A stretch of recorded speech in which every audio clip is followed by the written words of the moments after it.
Monsoon बारिशों का नया सिलसिला मुल्क में दाखिल हो गया। इस्लामाबाद, लाहौर, कराची समेत कई शहरों का ज़ेरे आब आने का खदशा। NDMA ने मुताल्लिका महकमों और अथॉरिटीज के लिए अलर्ट जारी कर दिया।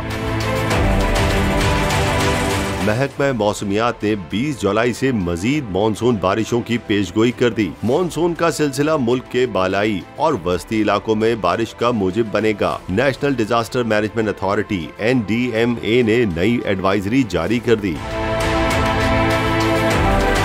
नए सिलसिले से 24 से 26 जुलाई के दौरान कराची, हैदराबाद, ठट्टा, बदीन, लड़काना और सक्खर के नशेबी इलाके ज़ेरे आब आने का खतरा है। लाहौर, रावलपिंडी, इस्लामाबाद, फैसलाबाद, गुजरांवाला, पेशावर के नशेबी इलाके भी ज़ेरे आब आने का खदशा है। महकमा मौसमियात ने आज़ाद कश्मीर, मरी, गिलगित, हुंजा और स्कर्दू में लैंडस्लाइडिंग का खदशा भी जाहिर कर दिया।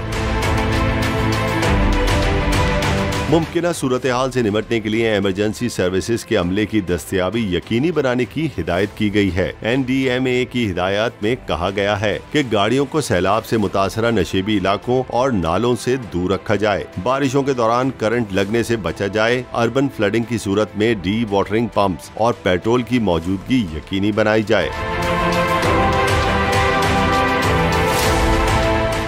सब्सक्राइब करें और बेल दबाएं ताकि कोई खबर रह न जाए।